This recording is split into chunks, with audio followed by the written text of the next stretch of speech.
The morning light filtering through the dense canopy of the Everin forest seemed softer than usual, yet the atmosphere among Tritan and his companions was anything but calm.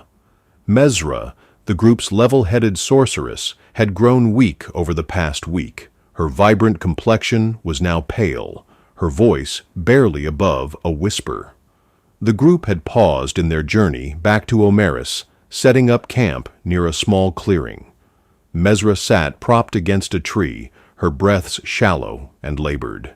Mezra, you're burning up, Tritan said, crouching beside her with concern etched deeply into his features.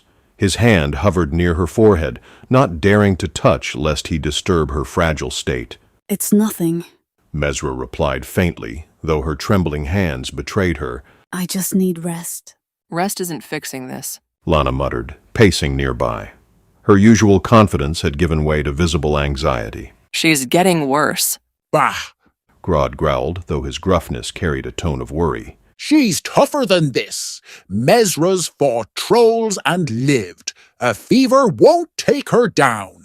She needs help, Ven interjected, his usual sarcastic edge replaced with sincerity. He knelt down, looking Mezra over. This isn't just exhaustion. Something's wrong. Tritan nodded, his jaw tight.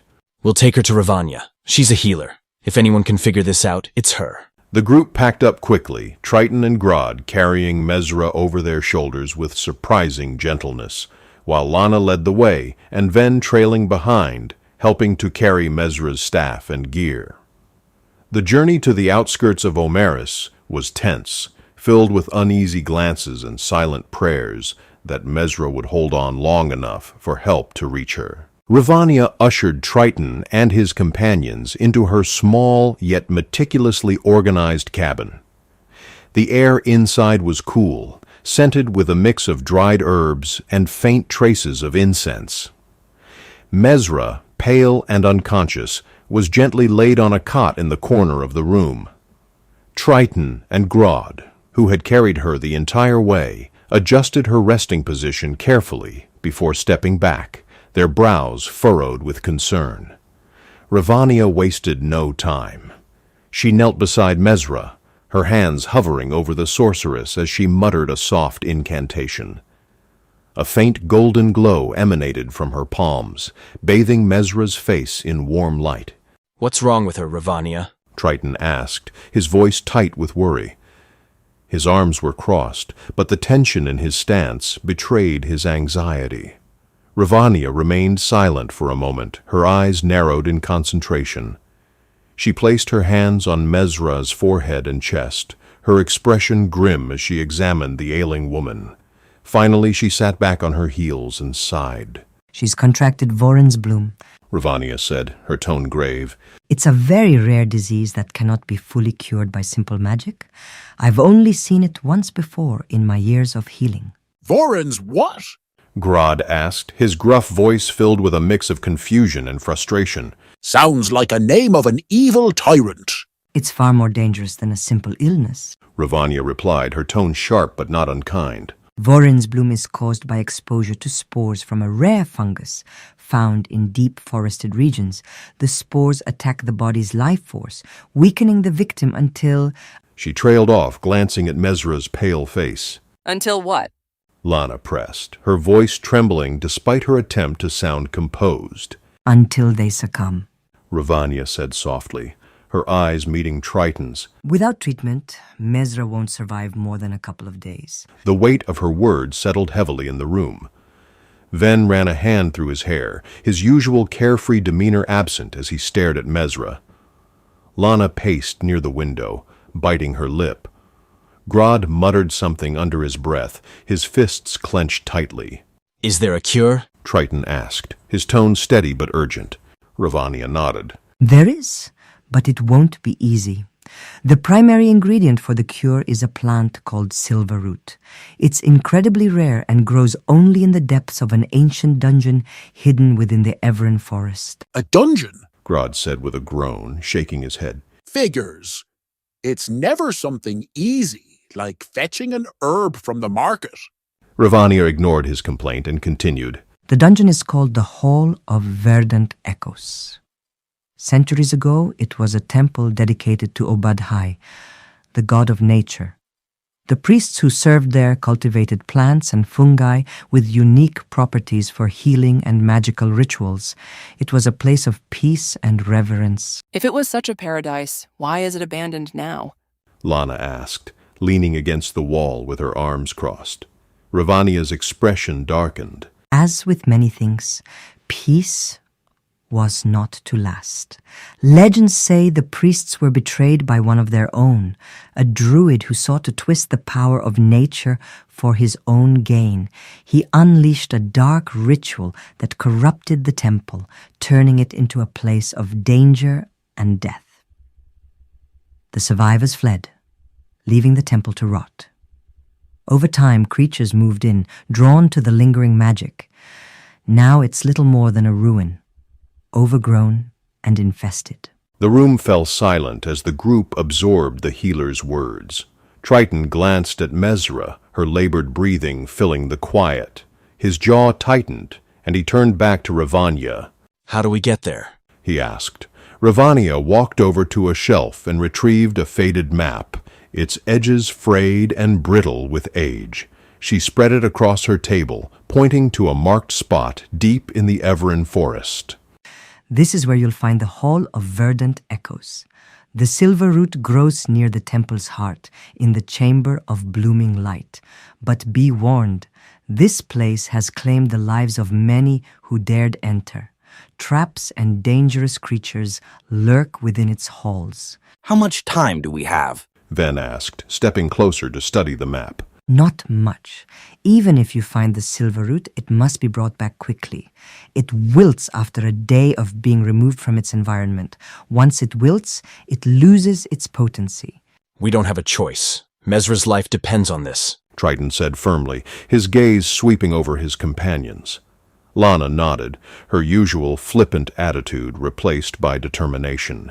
If we can handle an army of gnolls and goblins, we can handle this. Let's hope you're right. Ravania said, rolling up the map and handing it to Tritan. Prepare well and remember, the Silverroot must be your priority. Mezra won't have much time left. My powers are very limited now than it was before, but I can at least stabilize her until you return. Tritan takes the map and gives a curt nod. We'll bring it back. I promise. Ravania places a hand on his shoulder. May the gods guide you. Mezra is lucky to have friends willing to risk so much for her. The group exchanged determined glances before stepping out of Ravania's cabin, ready to face whatever dangers awaited them in the Hall of Verdant Echoes. The journey to the dungeon took half a day of travel through the dense, shadowy expanse of the Everin forest. The air was thick with humidity, and the sounds of unseen creatures echoed around them. Tritan led the group with unwavering focus, his sword drawn and ready. Lana trailed behind, her sharp eyes scanning for any signs of danger or opportunity. Grodd grumbled loudly about the humidity, swatting at mosquitoes that seemed particularly fond of him. Ven, ever the mood lifter, hummed a tune, though his lightheartedness did little to ease the group's tension. They eventually reached the entrance to the dungeon, a gaping maw in the forest floor, overgrown with vines and moss. The air emanating from it was cool and damp, carrying the faint, earthy scent of decay. This is it. Stay sharp. We don't know what's waiting for us in there. Tritan said, his voice low.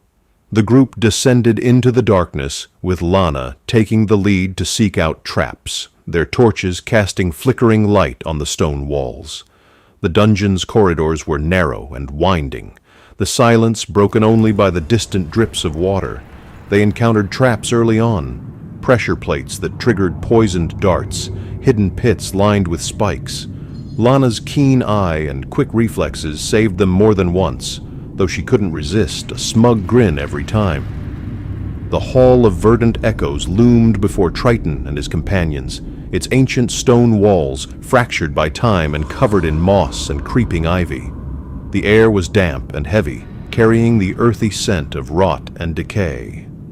The entryway, a jagged, crumbling arch adorned with faded carvings of forest creatures, seemed more ominous than welcoming. and the faint chill emanating from within hinted at dangers lurking in the shadows. Tritan tightened his grip on his sword and glanced at the others. Let's do this. Let's find that blasted plant, and if any creatures oppose us, they will feel the horrific pain of my great axe. Grodd grumbled, hefting his great axe onto his shoulder. Lana silently nodded, her daggers glinting faintly in the dim light.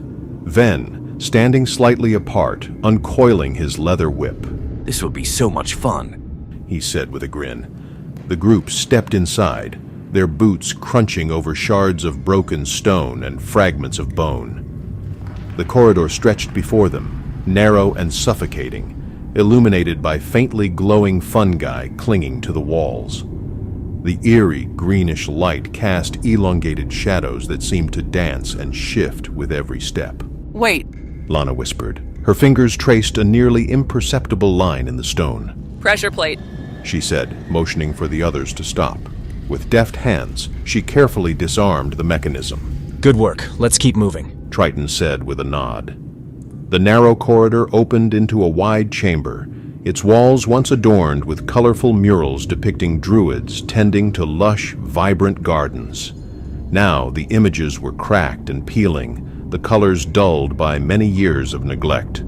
The air was colder here, and the faint sound of dripping water echoed ominously. Before anyone could respond, a low, guttural growl rumbled through the chamber. The sound reverberated off the walls, freezing the group in place. Did anyone else hear that? Lana whispered, her daggers already in hand. Perhaps a welcoming committee ready to joyfully receive us. Ven murmured, gripping his whip tightly. From the shadows, a massive creature emerged, its fur dark and matted, its eyes glowing an unnatural yellow. It resembled a giant, malformed panther, but its elongated limbs and twisted features marked it as something far more sinister. Its barbed tentacles lashed the air, and the faint shimmer surrounding its body made it difficult to pinpoint its true location. Displacer beast. Stay alert. It's going to be hard to hit. Tritan said grimly. The beast snarled and lunged, one of its tentacles whipping toward Lana. She darted aside, narrowly avoiding the strike. Spread out! Tritan ordered, stepping forward to engage the creature. His sword sliced through the air, but the shimmering field around the beast distorted his aim, and the blade missed its mark. Grodd charged in with a roar, his axe swinging in a wide arc. The weapon glanced off the beast's hide, leaving only a shallow cut.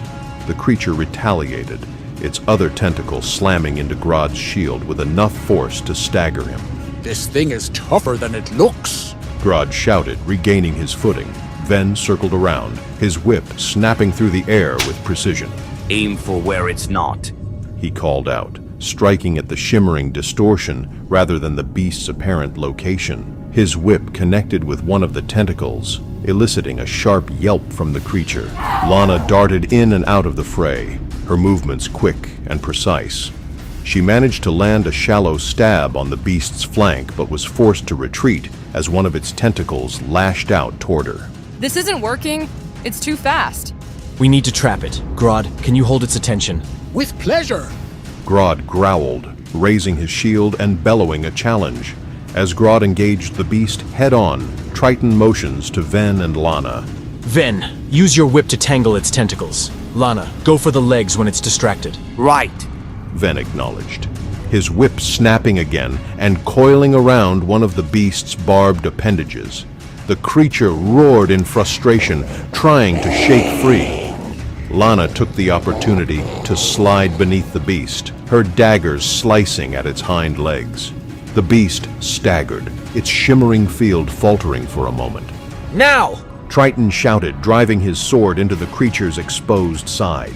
The creature lets out a final, ear-splitting howl before collapsing to the ground. Its yellow eyes dimmed, and the shimmer surrounding its body faded away.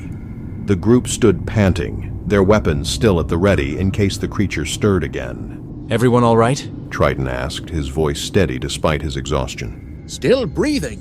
Grodd said as he adjusted his shield. Barely. Lana muttered, wiping sweat from her brow. Ven coiled his whip and offered a tired grin. That was exhilarating. Let's not do it again. Tritan allowed himself a small smile before turning his attention to the path ahead. We're not done yet. The Chamber of Blooming Light is still ahead. Let's keep moving. As they regrouped and pressed on, Lana lingered at the back of the group. Her eyes scanned the walls for faint markings of thieves' cant.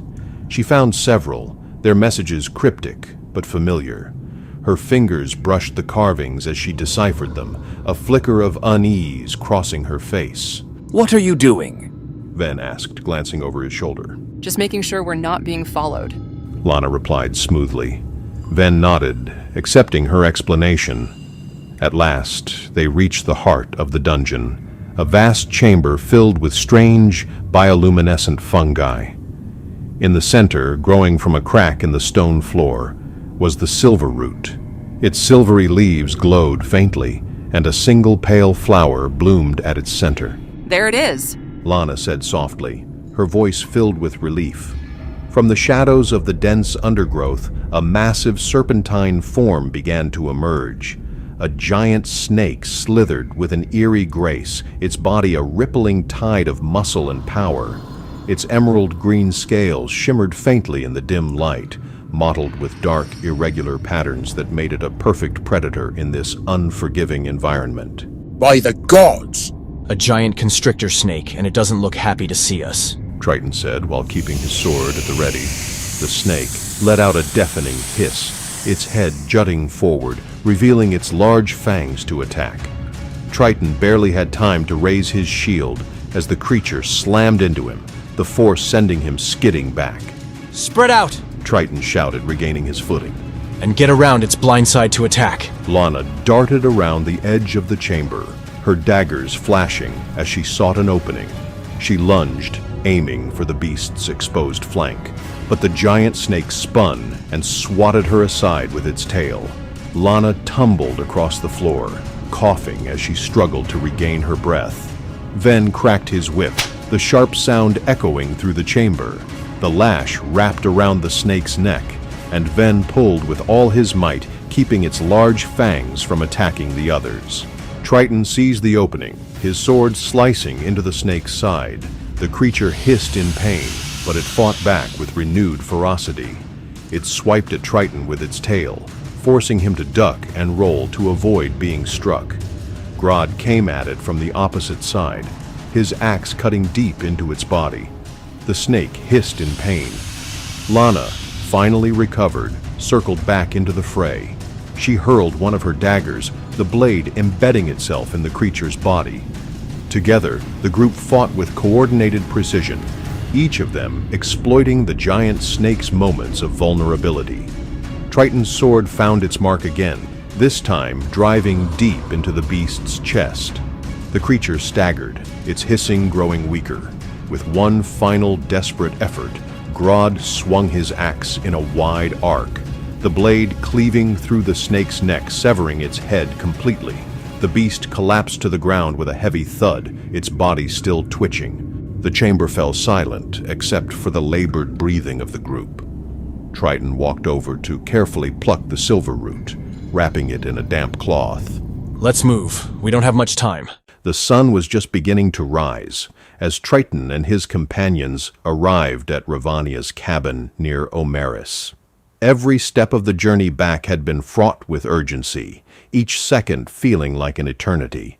The Silverroot, wrapped carefully in a damp cloth, seemed to glow faintly even through its covering, as if aware of the life it might save. Ravania opened the door before Tritan could knock, her expression sharp and concerned. You have it? She asked, her eyes darting to the bundle in his hands. Tritan nodded and stepped inside, placing the precious bundle on her work table. It wasn't easy, but we got it. Ravania unwrapped the plant with practiced hands, her movements delicate but swift. The silvery leaves seemed to shimmer under the dim light of her workshop. This is fresher than I expected. You did well, she murmured, impressed. How is Mezra? Lana asked, her voice uncharacteristically quiet. She glanced toward the cot where Mezra rested, her chest rising and falling in shallow, uneven breaths. Ravania sighed, her gaze softening as she looked at the unconscious sorceress. Her condition worsened overnight. Another day without this, and I don't think she would have made it. A heavy silence fell over the room. Grodd shifted uncomfortably. His massive arms crossed as if trying to shield himself from the weight of Ravania's words. Ven, for once, had no witty remark to lighten the mood. Instead, he stood at Mezra's bedside, looking down at her pale face. Ravania moved with precision, gathering jars and vials from shelves that lined the walls.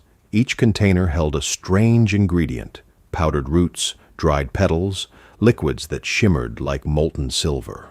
She crushed the Silveroot's leaves in a mortar, the faint glow of the plant mixing with the iridescent colors of other ingredients. Her lips moved silently, reciting prayers or spells as she worked. The group watched in tense silence, the room filled with the soft clinks of glass and the grinding of stone. Finally, Ravania poured the mixture into a small iron pot over a low flame, the concoction bubbling softly. The air filled with a strange, sweet aroma that was both calming and unsettling. Minutes stretched into what felt like hours. Finally, Ravania straightened, holding a small vial filled with a glowing silver liquid. It's ready. She moved to Mezra's side, her hands glowing faintly as she held the vial to Mezra's lips. Drink, my dear Mezra. Ravania whispered softly. Mezra's lips parted weakly, and Ravania carefully poured the potion into her mouth. A faint light emanated from Mezra's chest as the potion took effect, spreading warmth through her frail body. At first, there was no change. The group held their breaths, the silence in the room so thick it was almost suffocating. Then Mezra stirred, her eyes fluttering open. Mezra? Tritan leaned closer, his voice a mix of hope and caution. Can you hear me? Mezra's gaze was unfocused at first, but slowly recognition filled her eyes. Tritan? She whispered, her voice hoarse but alive. What happened? You scared us, that's what happened. Grodd said gruffly, though his voice wavered with relief. He crossed his arms and looked away, trying to hide the emotion on his face. You contracted something nasty. Ven added, a faint smile returning to his face. But don't worry. We faced an entire dungeon's worth of death traps and monsters to fetch you the cure. All in a day's work, I might add. Lana moved closer, her usual guarded expression replaced by something softer. You really had us worried, Mez. Don't do that again. Mezra tried to smile, though tears welled in her eyes. I didn't mean to. Thank you. All of you. Ravania stepped back, wiping her hands on a cloth. She'll need rest to regain her strength, but the worst is over. You've all done well. Tritan turned to Ravania, his expression filled with gratitude while handing her a few gold coins. We couldn't have done it without you. Please, take this as our small token of gratitude. Ravania humbly nods her head, a faint smile tugging at her lips. You did the hard part. I just finished the job. As Mezra drifted back into a peaceful sleep, the group gathered in a quiet corner of the room. The tension that had weighed on them for days began to lift, replaced by a shared sense of relief and accomplishment.